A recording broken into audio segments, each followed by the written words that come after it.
Hello, investors. It's Don Vandenbord, Senior Portfolio Manager with Revere Asset Management. And what better way to kick off the new year than by doing a 20-minute video without hitting the record button and getting to do it again? Lucky me and lucky you.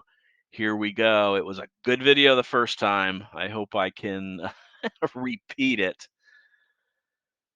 Today is Tuesday, January 3rd, 5:13 p.m. Eastern Time, coming to you as usual from St. Augustine Beach, Florida, with tonight's Revere Market Insight video, part deux. State of the market. We're in a correction. You can see over here in the trend gauge, market leaders, rough day today, downgraded. Well, staying at neutral, but the arrow went from neutral to red. As far as the five major indexes go on our trends, this is how we dictate how much exposure we have to the market. All five of the major indexes below their short-term 21-day moving average, and the slope of the lines are pointing down. Medium term, Dow, the last one holding up the 50-day moving average, had another close below it today, so we're neutral there, but the slopes of the line still strong across the board on the 50-day moving average, although flattening out for some.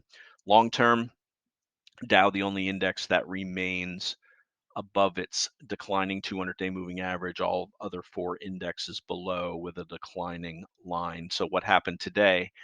A little bit of something for everybody today. We had a gap up, so it looked like we were going to have follow through strength into the way we closed year end. That's what the futures did too, with a big gap up. But then futures had a big negative reversal. Then they reversed back higher. Then they gave some up. We still had a gap up by the time we opened.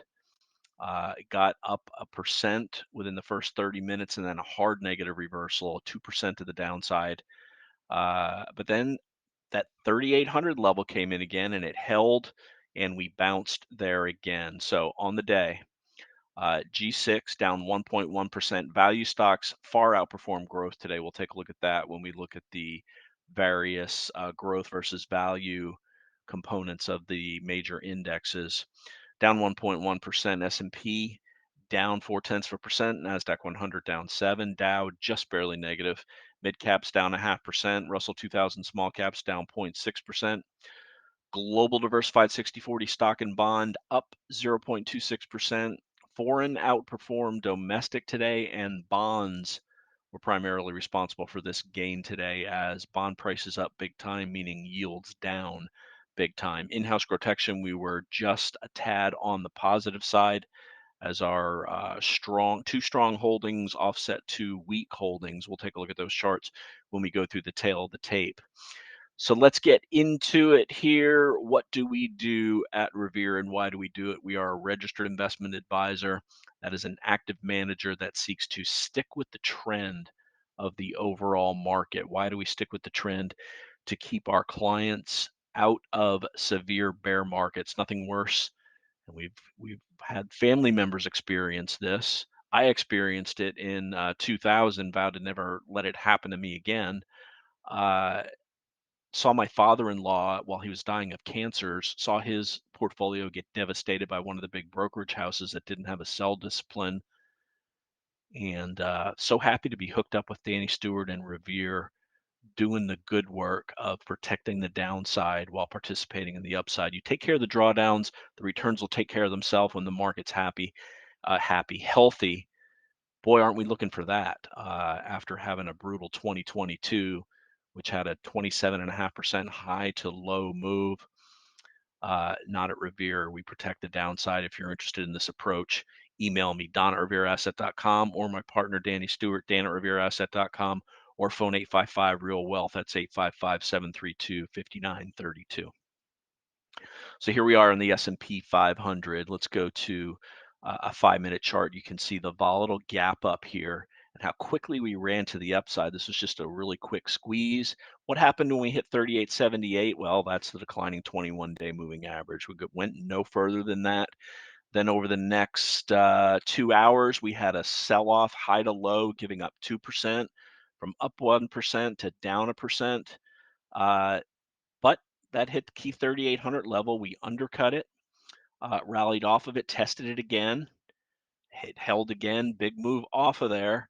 little bit of a move up into the close, closing at 38.24. So one, two, three more tests. Actually, you could say four intraday tests of 3,800, all held again. They continue to hold. They've been holding for 3 weeks now, but as you know, markets can only do one of three things: trend higher, trend lower, or consolidate in preparation for one of those types of trends. You can see most of the action taking place between 3,800 and 3,850 over the last 3 weeks. Here, you could argue we had a false breakout and then gave it up. Here, you could argue we had a false breakdown, got back within the range, another false breakdown. Here's a false breakout this morning. Bottom line is, if you want to extend the range and the highs and the lows, 37.64 to 38.90. That's what's been going on over the last 3 weeks on the S&P 500 until we get a decisive move one way or the other. We're playing it light because we're declining below all three of the key moving averages. The long-term 200-day, that's the black line. The medium-term 50-day, that's the red line. And the short-term 21-day, which crossed below the 50-day last week. And that was where we ran into today and could not go any higher. And that triggered the reversal.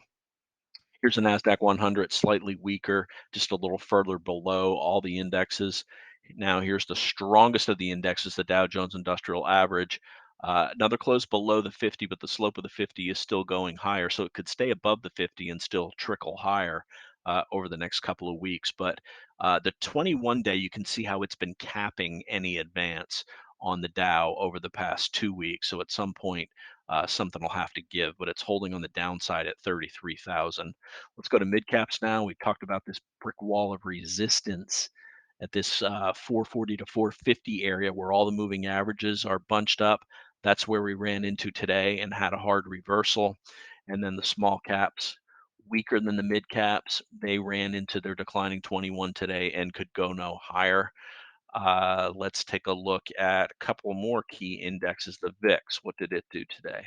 Well, it was up with the markets being down, as you would expect, back above the 21. This 20 level continues to hold very strong, ran into the declining 50-day, closed at the bottom of its range. But this gap up, we'll see how this plays out for the rest of the week. And the dollar, for quite a while in 2022, we had especially over the last month or two, we had a very strong counter. Actually, really for the last 6 months, we had a very strong dollar up, market down, dollar down, market up, uh, negative correlation. That eased a little bit over the last couple of weeks, but today, big gap up definitely impacted the action of stocks. But what it didn't impact, oddly, was the action of gold and silver. As gold gapped out of its recent range, let's see if it can hold. Normally, what's been happening is strength in gold has been sold, and you had to buy weakness along the bottom of this. Uh, Range that it's in, riding the 21-day higher. So we'll see if this another breakout can stick on gold. Silver was very strong early, but gave it back and closed at the bottom of its range, back inside its range. But what was very strong were gold and silver stocks. Here's GDX up 3.5% today. This 30 level continues to be resistance, and it hasn't been able to get more than one close above the 200-day. So we need to watch tomorrow to see if that can stick above the 200-day, because if it can, you've got a bunch of support underneath there with the 21 coming up, meeting the 200. And note the relative strength that's very clearly been evident over the last 4 to 6 weeks on gold stocks. Let's switch to bonds today and start with junk bonds. They had an up day, even though stocks were down today, reclaimed that 90 area. No sign of issues with credit as long as junk bonds are holding up okay. Did have a little bit of an issue the middle of last week, but now it's wedged higher over the last three sessions. How about TLT? Up big today, up 1.9%, even though it closed at the bottom of its range. And if yields are if bond price was up, the yields are going to be down. Here's the 10-year, down 2.2%, but at the top of its range, so down much more earlier in the day than it ended up closing. And then TYX, the 30-year, also at the top of its range, but a gap down and being down 2.1%. Let's see. I think we covered all the key indexes. We did. Now let's get to the tail of the tape, and we'll start diving into some individual positions. So, uh, very clearly, value over growth today, and we've been chopping around. Let me bring this chart up here. This is a chart of the overnight futures for the S&P 500 over the last 2+ weeks, and the range very clearly on the high side 3920, on the downside 3800. But there's no edge here unless you've decided that on every opportunity you are selling strength and buying weakness. If you're buying and holding, or if you're buying strength and selling weakness, you're getting chopped to bits. But look at these crazy ranges and quick moves that are taking place, up down, up down, up down, on the futures. And certainly last night, serious volatility, more than a 2% range all over the place, and that followed through into today's session in the S&P. So the stochastics are neutral on the major indexes and the G6, still operating under the bear case. The news today, nat gas and oils were smacked really hard. Weak China data and warm weather in Europe, a double whammy hitting nat gas and oils. Uh, Day count of up one with a consolidation day, now down one. Neutral expectations coming in today. Day six of the supposed Santa Claus rally today. We've now gained a massive 2 points over the first 6 days of this rally, with the last day being tomorrow. Today and tomorrow are traditionally the most bullish days of the year. Certainly didn't show it today. Showed it overnight. Showed it early. Didn't show it by the close, although we did bounce off of the lows. Gap up failure, 3,800 holding again. Same situation with support and resistance. Support holding, resistance also holding. Dollar strong, bond prices strong, gold, silver, and gold and silver stocks strong. China A share strong, home builder strong, XLC, that's communications, and SDY. This is a very strong dividend ETF, holding the 200-day moving average into the 50 and the 21, up 0.27% today. More evidence of value and dividend stocks outperforming growth. On the downside, let's take a look at the devastation in these oil indexes. They had some pretty nice setups, but bottom line is they really just evolved into a broken wedge today. Here's USO down 3.5%. That's crude oil. Here's UNG, natural gas, down 9.4%. Look at the lows on this, down to $13 compared to $34 back in August. Putin's winning this battle, it looks like. How about oil stocks? Let's start with the producers, XOP. These are the ones that really broke down after this consolidation last week, down 5.6% on the day. The strongest was OIH, the service, led by Schlumberger and Halliburton, down 4.7% today. XLE, led by Exxon and Chevron, down 3.5% today. Oil's really taken it on the chin. Now, I talked about how value stocks far outperform growth stocks today. Let's look at the breakdown here. Let's start with big caps. SPYG, this is growth half of the S&P 500, down 1.2%. SPYV, the value half, positive by 0.5%. Let's go to mid caps. MDYG, mid caps down 0.8%. On the growth side, MDYV, only down 0.12%. How about the S&P 600? This is the quality small caps. To be included in the S&P 600, you have to have certain fundamental characteristics. Here's SLYG, growth half, down 0.26. SLYV, the value half, up 0.07% today. So very big distance between growth and value across the indexes today. Let's continue to work our way through the tail of the tape here. Apple and Tesla, two very key index names. Apple supposedly asked their suppliers to make less components. Apple down 3.7% today. 52-week lows is what I see here. And Tesla, a lot of people thought Tesla had a capitulation with the big volume and the price drop. Really, all we had is 3 days of a bounce into the declining 8 and down another 12.2% today as they missed on their Q4 deliveries. Let's go to the four names that we hold in-house today. First, Nugget. This is a two times gold miners, up 6.6%, looking good. And Boeing continues to be one of the strongest stocks in the market on a relative and price strength basis. Great volume patterns.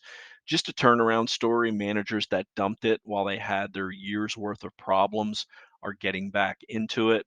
On the downside are two small specs, TMDX down 7.5% today, but bounced at the 50-day moving average, and Mobileye with its first close below the 21-day today, down 6.7%. That ended up with us being basically flat on the day. No trades in the portfolio. Bottom line, gap up into the 21-day exponential moving average which is where we failed. Negative reversal, 2% off the high, bounced at 3,800 again. Really no difference from the behavior that we saw the last 2 to 3 weeks of 2023, 2022, continuing now into 2023. And that's going to wrap it. As always, love to hear from you. Comment. Very easy to comment if you watch our videos on YouTube. We check them. We reply to any questions that we see. Or you can reach out to me via email, don@revereasset.com, or my partner, Danny Stewart, dan@revereasset.com. The phone is 855-REAL-WEALTH. That's 855-732-5932. So remember, folks, it's not how much you make in the market, it's how much you keep. Anybody ever tells you it's too late to sell, you can always sell if you've got a plan to get back in when the market rights itself. At a high level, writing itself would mean getting back above this 4,000 level. On the other hand, on the downside, if we break 3,750, 3,800, 3,750 to the downside, we've got some serious issues to address. So wrapping up, first day of the year, Tuesday, January 3rd. This is Don Vandenbord telling it like it is. Nothing but the facts here at Revere. Thanks for listening and have a great day.